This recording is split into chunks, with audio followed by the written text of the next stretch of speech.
नमस्कार दोस्तों, stock market studies में फिर से एक बार आपको बहुत-बहुत स्वागत है। तो आज मैं फिर से आपके सामने कुछ इंपॉर्टेंट कंपनी का अपडेट शेयर करने वाला हूँ। तो वीडियो को पूरा लास्ट तक देखिएगा और अभी तक अपने चैनल को सब्सक्राइब नहीं किया तो जरूर कर लीजिएगा। कंटिन्यूअसली इन्फॉर्मेशन और अपडेट्स पाने के लिए चैनल के ऊपर बने रहिएगा। तो चलो देख लेते हैं कौन सा कंपनी है इस वीडियो के अंदर। फर्स्ट जो कंपनी है जिसके बारे में चर्चा करूँ उसका नाम है रिलैक्सो फुटवेयर। देखिए रिलैक्सो फुटवेयर एक ऐसी कंपनी है जिसकी जो ग्रोथ है वो आज थोड़ा-सा कम हो चुके हैं। इसके पीछे एक बड़ा रीज़न है। वो रीज़न चलो मैं आपको दिखा देता हूँ। देखिए कंपनी एक नोट पब्लिश किया है, उसके ऊपर देखेंगे तो फोकस ऑन आप देख सकते हैं। जो जो प्रीमियम जो प्रोडक्ट है, वो है स्पार्क एंड बाहामास एंड आप देख सकते हैं वो इनोवेशन जो प्रोडक्ट्स है, उसके ऊपर कंपनी फोकस रखने के लिए कोशिश कर रहे हैं। पहले उतना ज़्यादा ध्यान नहीं दिया जा रहा था, जितना जो लो प्राइस का जो प्रोडक्ट था इसका। कंपनी हमेशा जो हाई प्राइस का प्रोडक्ट था उसके ऊपर ध्यान दिए थे। अभी लो प्राइस का प्रोडक्ट्स के ऊपर उन्होंने ध्यान नहीं दिया, तो इसलिए मार्केट शेयर जो इसका था वो मार्केट शेयर कम हो चुके हैं। मैं एक बार मार्केट शेयर कितना कम हुआ चलो वो भी मैं आपको दिखा देता हूँ। अगर मैं मार्केट शेयर के बारे में बात करूँ, देखिए कंपनी जो स्लीपर सेगमेंट में है उसमें 5% का मार्केट शेयर है, मतलब एक छोटा मोटा मार्केट शेयर लेकर चल रहा है। तो जो कंपनी का 5% मार्केट शेयर है तो क्या वो आगे बढ़ने के लिए तैयार है? तो मुझे लग रहा है कि थोड़ा सा प्रेशराइज तो है।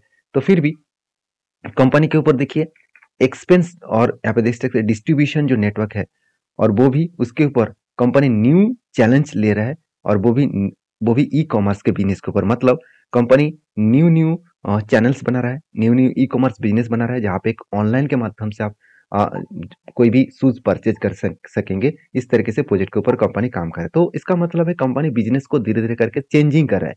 चेंज तो उसको करना ही पड़ेगा, अगर चेंज नहीं करेंगे तो कंपनी फिर से रिकवरी नहीं कर पाएंगे। तो इस बात का आपको ध्यान रखना होगा। जैसे आप देखेंगे तो कंपनीज के ऊपर जो कंपटीटर है, आज मेट्रो बैंड वो नंबर 1 पहुंच चुके हैं और रिलैक्सो नंबर 2 में है, क्योंकि मार्केट कैप के वाइज हमेशा नंबर 1 नंबर 2 बन जाते हैं। तो मेट्रो बैंड ने कुछ अच्छा ही किया होगा इसलिए कंपनी नंबर 1 बन चुके हैं।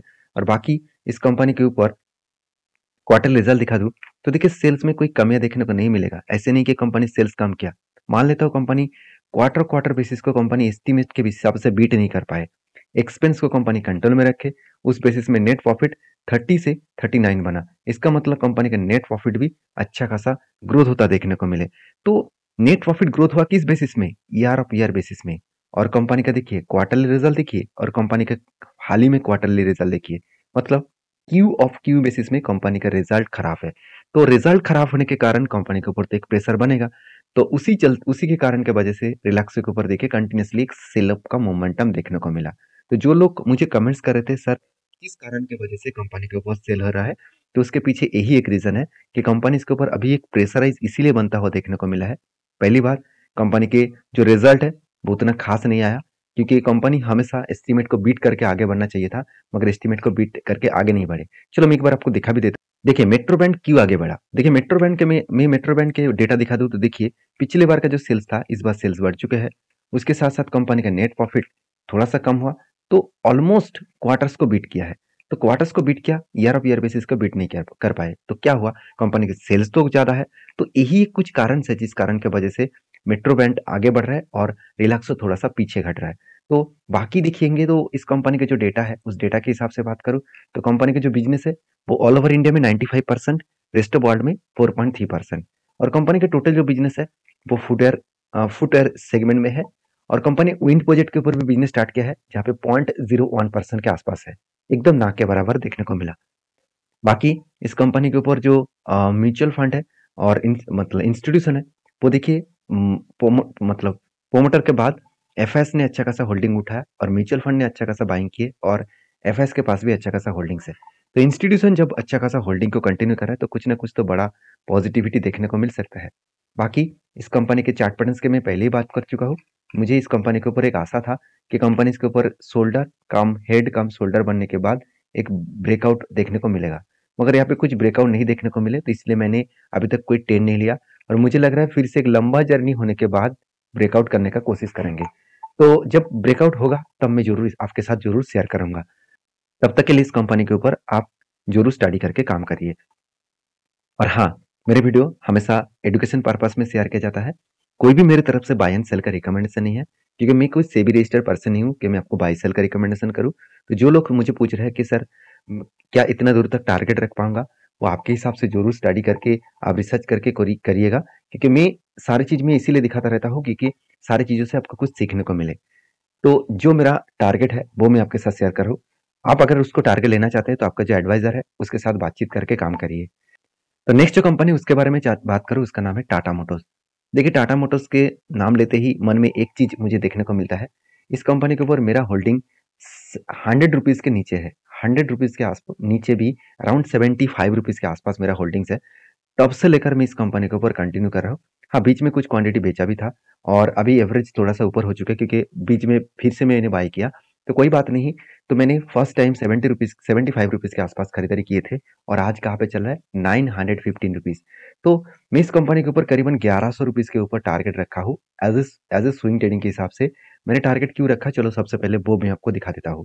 देखिए एक पैटर्न यहाँ पे क्रिएट हुआ, लंबा जर्नी होने के बाद यहाँ पे कफ विथ हैंड पैटर्न यहाँ पे क्रिएट हुआ था। और देखिए वो जो मेरा टारगेट है वो टारगेट को मैंने मेंशन करके रखा हूँ और देखिए धीरे धीरे करके कंपनी अपटेन में जा रहा है और जो टारगेट मेरा निकल कर आ रहा है करीबन 1140 रुपीज के आसपास। तो 1140 रुपीज तक टारगेट टारगेट मिले और एंटी लेवल से टारगेट तक मिले तो अराउंड 89% के आसपास टारगेट मिलेगा। और मैं टारगेट को लेकर चलूँ अराउंड 1.5 ईयर्स तक, तो 1.5 साल में भी मिले तो भी मुझे एवरेज रिटर्न 40% के ऊपर मिलेगा। तो 40 से 50% के ऊपर मिलेगा, तो कोई बात नहीं, मैं इंतजार जरूर करूंगा। और अभी देखिए कितना टाइम हुआ एंटी लेवल से, अगर मैं करंट एंटी लेवल से अगर मैं करंट लेवल तक देखूं तो ऑलमोस्ट ऑलमोस्ट 200 दिन 218 दिन हुआ। मुझे नहीं लग रहा कि डेढ़ डेढ़ साल लगेंगे। जिस तरीके से कंपनी परफॉर्मेंस कर रहा है मुझे लग रहा है 1 साल के अंदर अंदर वो टारगेट को अचीव कर सकते हैं। अभी मार्केट है, मेरे कहने पे तो नहीं चलेगा, मार्केट खुद के डिपेंड मतलब खुद के ऊपर चलेगा। तो कंपनी किस तरीके से परफॉर्मेंस किया वो देखना बहुत इंपॉर्टेंट है। जो मैं आशा कर रहा था कंपनी का रिजल्ट बहुत अच्छा आएगा, तो उसी तरीके से रिजल्ट अच्छा आए। सेल्स देखेंगे तो 88,000 से 1,10,000 तक कंपनी का सेल्स देखने को मिला।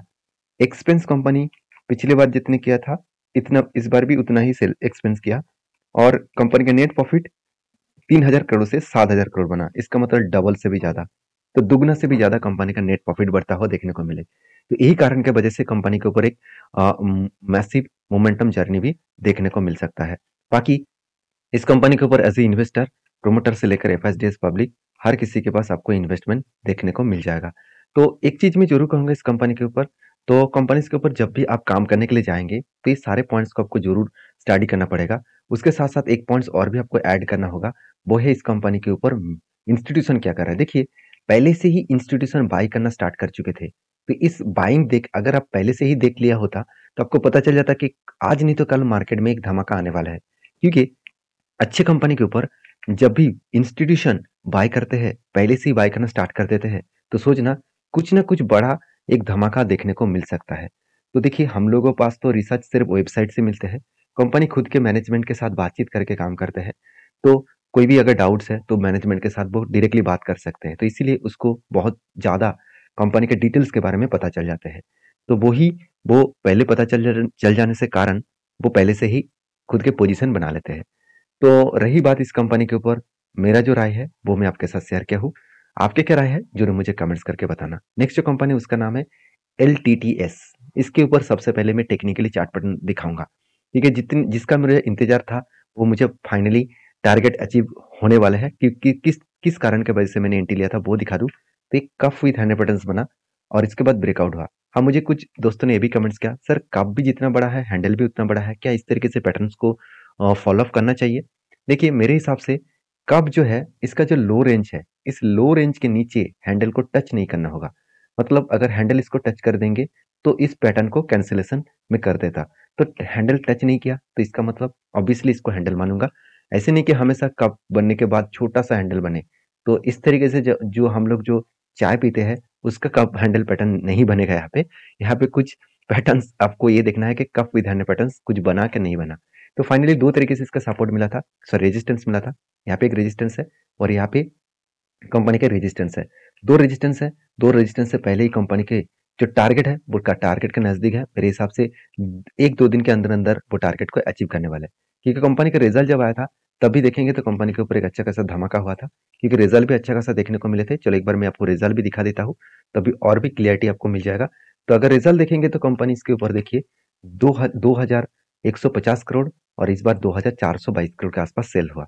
एक्सपेंस कंपनी मेंटेनेंस के उसके बाद नेट प्रॉफिट जो 300 करोड़ के आसपास था, अभी 330 करोड़ के आसपास देखने को मिले।